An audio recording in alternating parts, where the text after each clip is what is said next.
All right. Good Monday morning, everyone. It is cold here. Well, I mean, cold for Texans, okay? It is cold here in Bryan, and I'm sure in Houston. And I don't know what it is for you, Russell, in Atlanta or John, but you guys know me, Amy, here for Author Talk with Fern, Russell, and our lovely guest today is John. So, you guys, hey, how was everybody's weekend?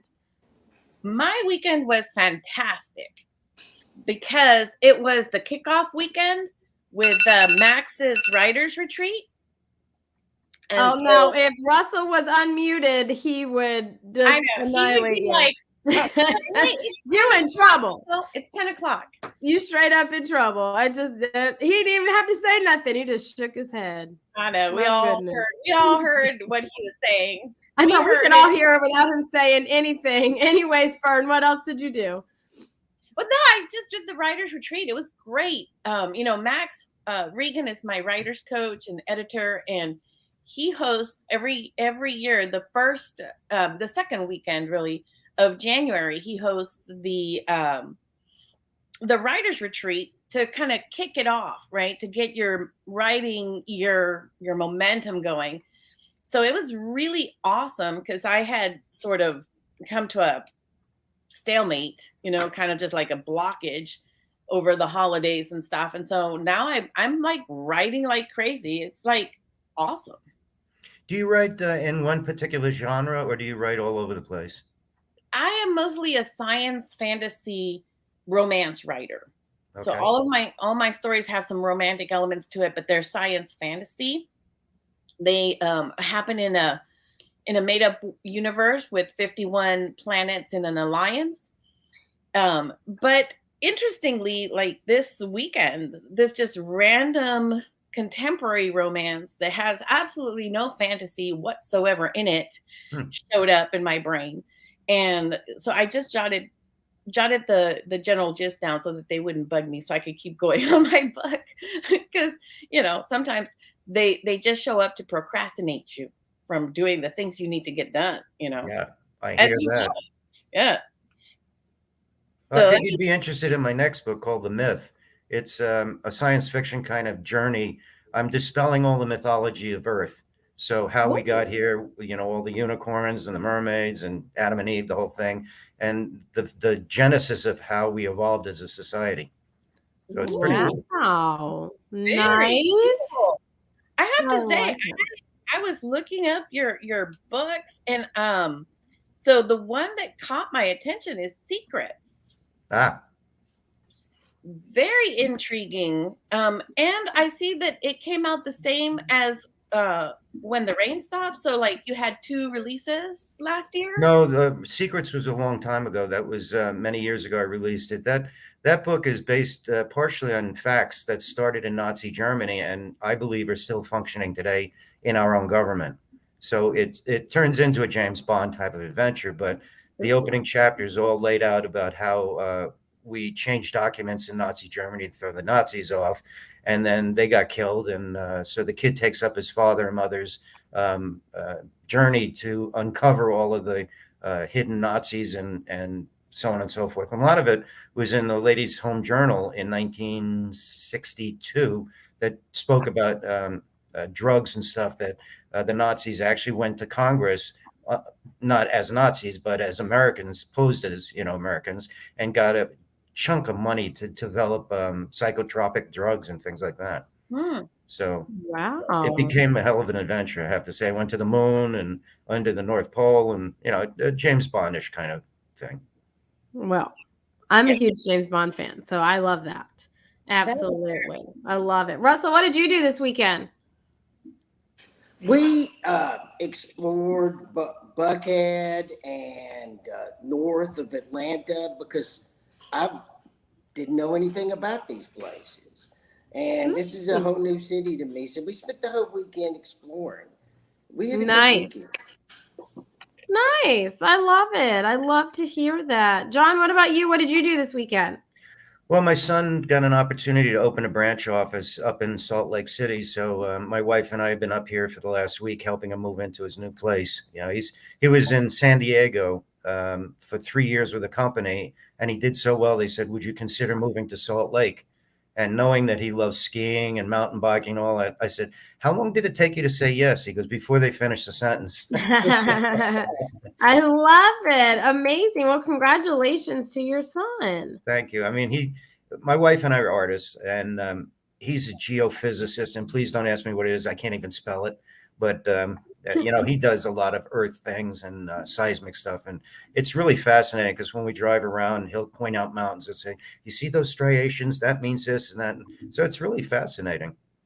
Wonderful. I would have totally done something in the sciences, like either marine biology or geophysics and stuff, because I love volcanoes. Yeah. But it required way too many math courses. Well, he's good at math.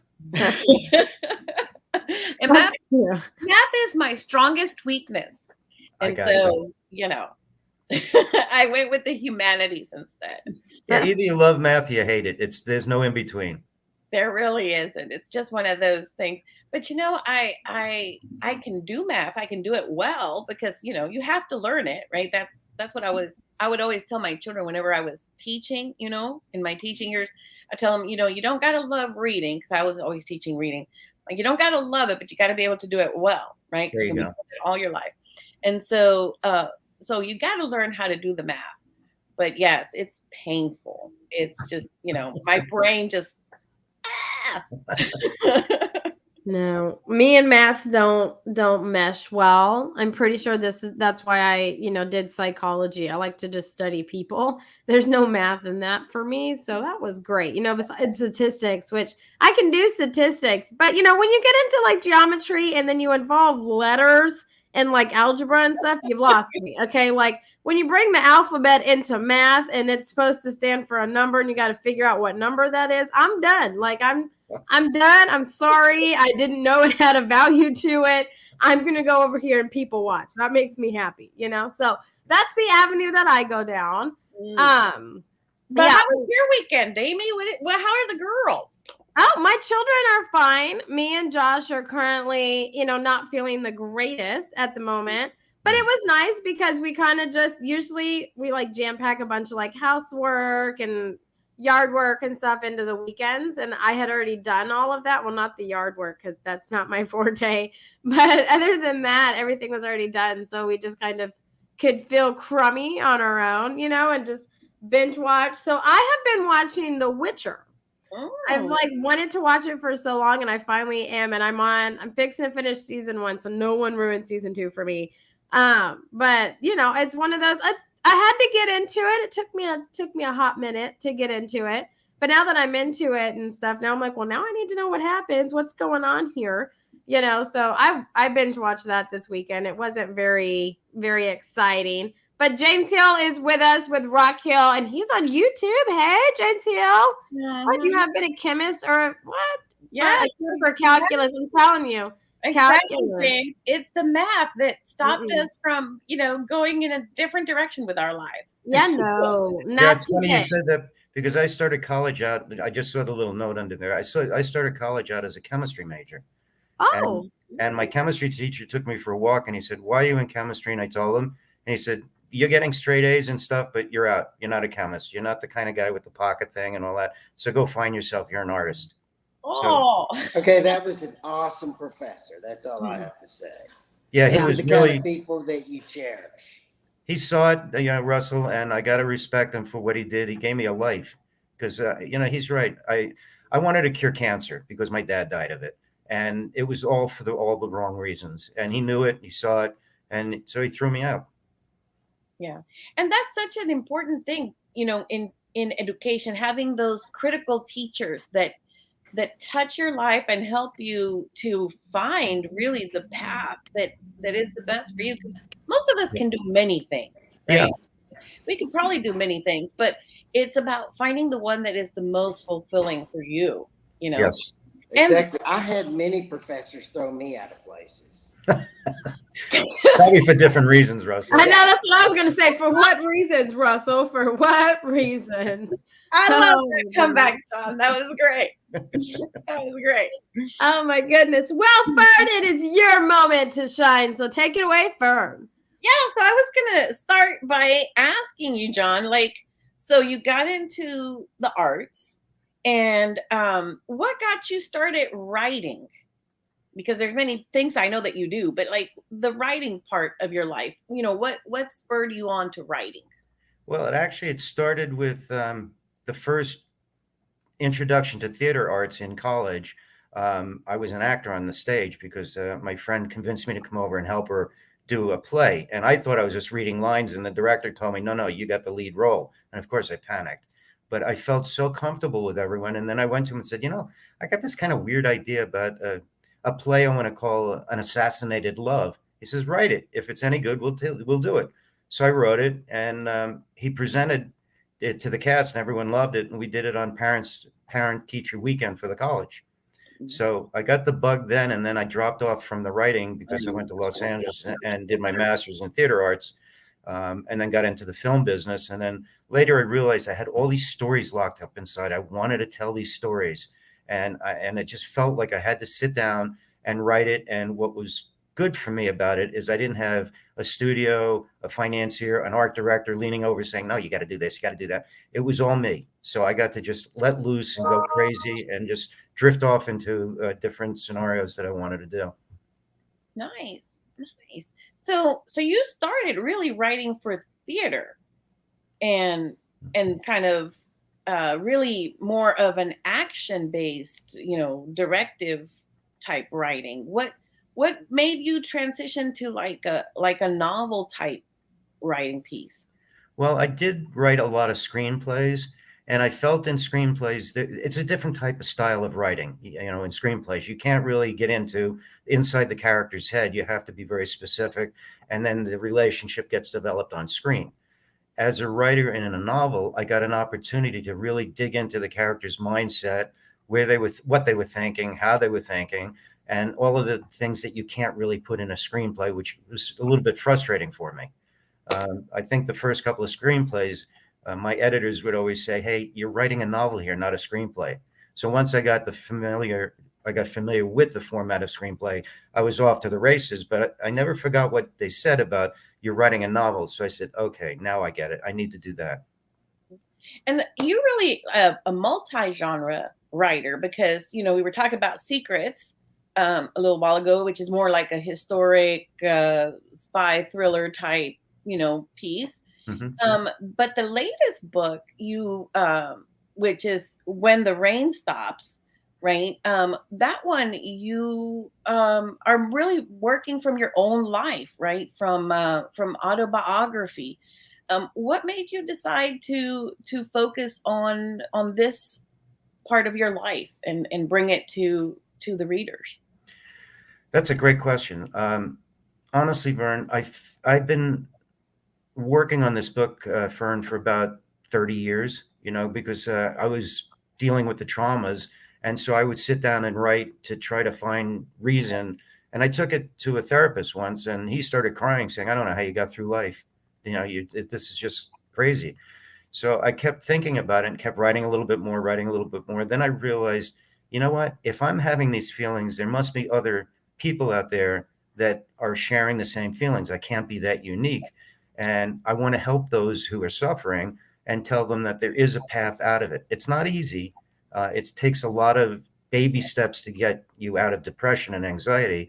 But I thought if I could save somebody's life, then I will consider it a bestseller. And so, especially men have a very difficult time talking about their emotions. So I thought if I put it out there, rip off the Band-Aid, relive it, and be honest with it, which was very difficult to deal with that because I had to really dig into my emotions. I think I was hoping it would help other people realize that they're okay. And that is very true about, in our society, we don't really let men have vulnerability. No. So I think it was really brave for you to put forth, a book that says, hey, men are vulnerable. Men have issues that they're dealing with too. Sure. And how to work through them. Did you find, because, as a writer, you find that there's certain ways that you write your projects, and sometimes projects take on their own method. Are you mostly like a linear kind of writer? You kind of start at the beginning, kind of work through the whole thing, or did you find that with this project, because it was over so many years and everything, that it came to you more of a non-linear kind of format. How did this book kind of come to be pieced together, I guess, is the real question I'm asking. Yeah, Fern, that's a great question because that's exactly what happened. As far as being a linear writer or a nonlinear, I start out with an idea, obviously, and I sort of know where I'm heading. And at times I get blocked, but I know there's another part of the story I want to tell. So I'll go and write that and put it in a file called the holding file, which means sometime I'll find a place to put it. I'll go, oh, that's where it goes. With When the Rain Stops, you're very accurate. I did sections of this part of my life and then sections of that part of my life. And then I started thinking, how am I going to put this together and make sense of it? And that's when it hit me to do the two voices in the book, the child that was living through it, and then the adult looking back and seeing that the perception of the child experience may or may not have been real, but it was real because I was going through it, but it wasn't the facts. I mean, like my mother and I relationship had to go through a big catharsis for me to realize what the truth was. And it wasn't that she hated me, it was she loved me enough to do what she did. So it's I have to tell you, I think that's one of the most powerful parts of to me, of what this book represents, is being able to see the perspective of the child and the looking back at it with more clarity as an adult. Because and I think it doesn't matter if you're a child or not, but like when we're in the moment of our life, oftentimes we can't really see it fully. Right. We're perceiving from our moment and from our own emotions. And then, it does take sometimes years or sometimes just stepping out, from that moment to perceive it. Did you have, moments where you felt like, okay, I need to step away from this project because, it was bringing up too much in you, or, you had to kind of give it some space? So how was that? Because I know memoirists sometimes find themselves kind of reliving things that they're not fully ready to relive. The short answer is yes. A little bit longer answer is my wife would come by my office once in a while, and I'd be at the keyboard crying my eyes out because some of it was really painful to deal with. And if I was going to be honest, I had to deal with it from the perspective of what I was going through, not my perspective of what I see now as an adult, as you pointed out. So yes, I did have to step away sometimes for even a month because it got too painful and too personalized. And I started having this feeling that, do I really want to do this? Am I exposing my underbelly? Am I ready to do that? And initially I had written the book as a different character. And my wife and my editor both started screaming at me. They said, this is your story. People aren't going to understand or appreciate it unless you tell it as your story. So I put my own name in it and changed that. And I was really happy I did that. So originally you were going to do it more as a fiction piece. Yes, a fiction with nonfiction elements. And it was the wrong approach completely because it was all nonfiction. So why was I hiding? And again, that's what brought up more of the emotions. What was I doing? I'm hiding from something. Am I hiding from the truth? Is it that painful? Are you not prepared to be honest with yourself? And all those things came through my head. And I finally said, okay, let's rip the Band-Aid off, get rid of the scabs, and just say it how it really happened. And that's the genesis of it. And did you find, do you find that part of that process of deciding whether to let it be fully the true story or to try to fictionalize it, making that decision, was part of that also a little bit of like having to acknowledge that having people know your story, was that part of the decision making? Like, do I really want people to know this is me, or, did that factor in, like, in terms of your job, your profession? Because sometimes memoirists have a hard time making that decision to make it public because they're worried about, what is going to happen with, what is going to be the perception of other people, that, are going to read it. Or was it really that's the motivation, was putting it out there for people to see? I know this is going to sound a little out of left field, but I think what encouraged me, believe it or not, was the Me Too movement. I Hmm. thought these brave women are coming out and telling their story and being very vulnerable. I mean, because there were all sorts of women getting attacked saying, "Oh, she was just a slut," five of us gangbanged her, and she didn't care. And they said, "No, that's not what happened," and they stuck to it and they told the truth. And I said, if I'm going to make a difference with this book, I have to tell the truth. And the Me Too movement actually gave me the courage to do that. That is awesome.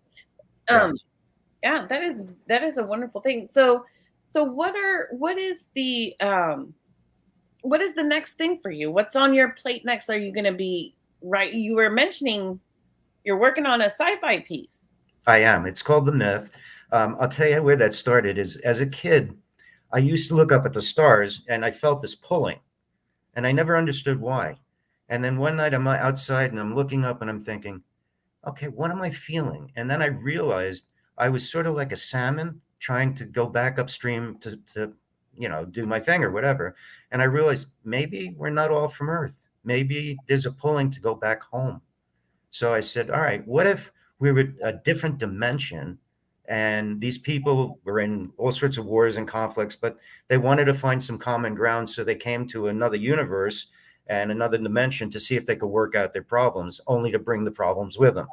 But in the meantime, there was a whole development of mythology because the evil scientists, so to speak, followed them in and started messing with the DNA of the Earthlings and different creatures and created the myths of our planet. So I believe the myths are real and that they just faded out because they wouldn't allow them to procreate, except for the mermaid. I still believe there have been sightings of mermaids that started a long time ago. Oh, I love that. I love that because I am convinced. Yes, John, I am 100% convinced that there were dragons and that somewhere in this universe there are dragons because I mean, if you look at the mythology, they are everywhere, Yeah. right? Every culture has a very similar creature, so there must have been something, so yeah. Well, I also introduced a character named Adamius and Eviana, who the primate that they finally befriend after the war happens and Atlantis sinks and they have no place to go. He takes them to their cave and introduces them in so many words as Adam and Eve. And he's been painting on the wall all these experiences. He saw the spaceship come down, the shuttle, and all this stuff. And he'd been painting. And so the kids became the first Adam and Eve, basically. So there's a really cool idea. I mean, I'm having a lot of fun writing this. It's no tears. It's a bunch of fun. But sort of like the linear thing you were talking about, I've been stuck for a couple of ideas. And one night I'm sitting there thinking, how do I make this transition? I'm lost. I have no clue. And then I woke up in the middle of the night and think, wow, you live in LA. What if there's an earthquake and it opens up the cages and things get out? So I put that in, and all of a sudden it gave me another avenue to keep exploring different ideas. I'm once again stuck, but I know what I wanted to write. So I'm writing another chapter that I don't know where it's going to go, but it's a chapter that will get in the book. Very cool. So from that, I am gleaning that you are not a plotter, right? You don't have like these massive timelines and you've itemized everything. You just kind of write, right? You're more of a discovery writer. Most of the time, yes. Sometimes I do have to plot it out because I get stuck and I say, all right, let me plot out what's going on. Why am I stuck here? How did I paint myself into a corner? Mm. And sometimes it's just a matter of going back and deleting two lines that sent me in the rabbit hole. And once I get rid of that, it opens it up again. Um, my editor taught me a very interesting thing that I've never forgotten because I called him. I said, I just wrote this thing. It's horrible. He goes, don't stop. Don't edit. Don't think about it. Just get it on paper. Once your whole idea is out of your head and on the paper, that's when the writing really begins. Yeah. And I've never forgotten that. So that's what I do. I just get it out on paper. And then I go back and say, actually, this isn't as bad as I thought. This section that I thought was really good really stinks. So, you just have to kind of keep rewriting and rewriting and rewriting. Mm-hmm. So what in your writing process, and you mentioned, with the when the rain stops, that part of it was with a therapist, and working through these things. But, you mentioned your editor. Do you have, because I know Russell's anti-critique group, but like, do you have groups of writers that you work with, that you exchange pages with and stuff, or do you just have your editor that you work with? What is a little bit of your revision process? My first is obviously to take a couple of passes at it myself, and I get it to the point where I can't think anymore. Then I hand it over to my editor, and he goes through it, and he pretty much chops it up, and then we have a bunch of fights about it. And he always wins, but yeah, exactly, Russell. I go in slugging, but I come out whimpering. That sounds That's awesome. appropriate, and as you should. Yeah, exactly. I mean, it's the old saying, you don't buy a dog and then bark yourself. So you have to listen to your editor because he or she is dispassionate about it. They're just trying to make the material better. I have a few other writers that I really respect their opinion. I reached out to one when the rain stops, and I said, could you just kind of look at this and give me your opinion? Well, she took the whole book apart one chapter at a time and said, this is beautiful. This is beautiful. I would change this. Is this what you meant? And the amount of time this woman gave me was unbelievable. And I just love her. Her name is wow. Sandra Jackson. Almost lost it. Real close friend.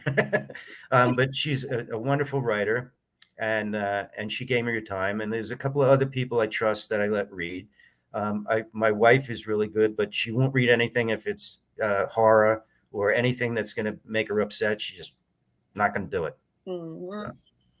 And that's an important part, is finding your audience, right? Yeah. Finding who is the reader for your books.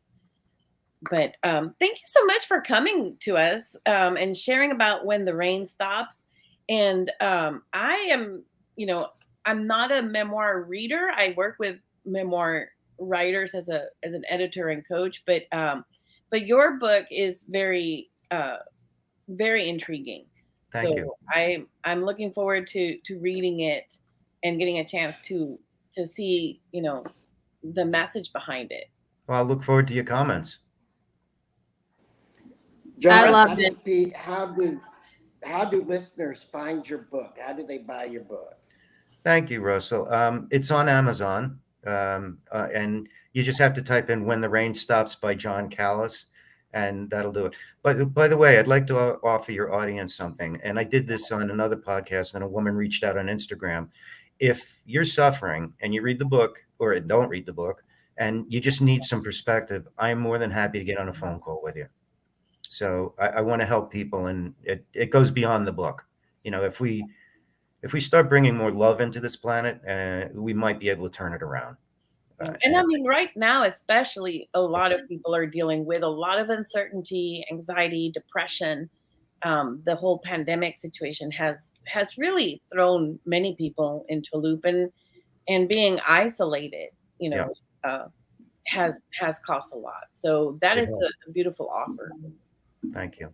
Yes, I love it. I will say I'm halfway through reading your book, and it is there's sometimes I have to step away. I'm like, okay, I got to step away, because it hits home on a lot of things. And I think it's something that people, if they are suffering, they need to read it and reach out, because they need to know that they're not alone. Right. And I think exactly it. I think that's amazing. And I really love your purpose behind writing the book, which was to help people. And I love that. I think that is the best reason to write like a memoir or a nonfiction, is to help people. So I commend you for that. I think that is amazing. Out of all the people on here, I am the one that's not an author. So I live through you guys. So I think that is truly, truly amazing. So thank you so much for coming on and talking with us today. It's been an amazing conversation, and I'm so happy that we got to have you on. I always love hearing everybody's stories and their books. I am a memoir reader. That's kind of my thing. It's that, or it's like horror and really, graphic. Like, that's just me. I like, killing zombies and stuff. So it's like two polar opposites, but that fits more of my personality. So closing comments, statements. Russell, I'm going to kick it to you first. Amy, if you're a horror fan, pick up my book called No Solicitors. I also turned it into a feature film starring Eric Roberts. Ooh, okay. So that all started with, I have a sign on my doorbell that said no solicitors, and people kept ringing the doorbell, and I just get really mad. So a friend of mine from Warner Brothers and I were having lunch, and I told him I was all pissed off about it. He goes, Why don't you write a book about it, or a film, and kill them? So I did. So every time they ring the bell, they come in. Eric Roberts sits them down. They get them either drunk or something, and they wind up finding out that Eric Roberts is a brain surgeon. His wife runs the hospital, and the kids run the back office, which is basically they have a medical unit in the basement, and they're cannibals as well. Oh my gosh! Okay, so they sell their body parts and eat them. Oh my gosh! Okay, that is my kind of book and movie. Like, and that's the beauty of being a writer, right? People mess with you, or they make you mad. You can do all kinds of fun things to them in fiction. Yeah, I want to have a doorbell that rings that it says no solicitors. If they ring the bell, I want the trailer to come up and say, before you ring this bell, watch this trailer. Ding. I love it. I'm gonna check out both. Those are definitely my kind of thing. So Russell, closing comments from you. I know you didn't get to talk a whole lot. My only comment is, John, this has been one of the best podcasts we've ever had. Oh, bless your heart. You communicate incredibly. You have a lot to say, and what you said was pretty important. And thank you for coming on. Thank you. I wish you were around. I'd like to hang out with you, guy. I know, right? You're all terrific. I tell you, as difficult a subject as this is to talk about, you all made it very easy, and I'm really grateful for it. And it's been a lot of fun, I have to say. And that's a kind of a weird thing to say about such a sensitive kind of book, is we've had fun talking about it, which is great.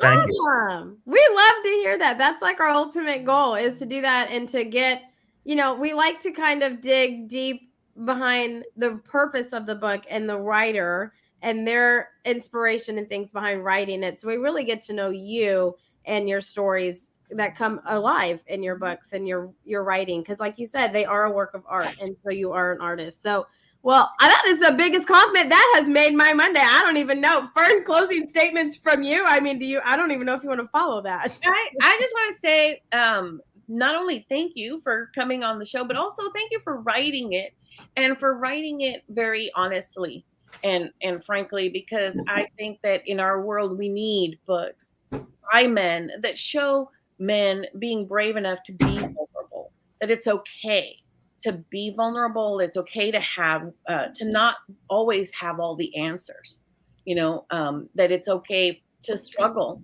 and be, and that, you can work through it. So I just want to applaud you for that. And I'm looking forward to it. I ordered it this morning. So thank you. I also want to add to that it's okay to get help. Don't be afraid to ask for help. That's that's what scares most people, is I'm scared to ask for help, and don't be. It's the only way you're going to get out of it. You can't do it alone. Mm-hmm. So I encourage everybody to do that. I love it.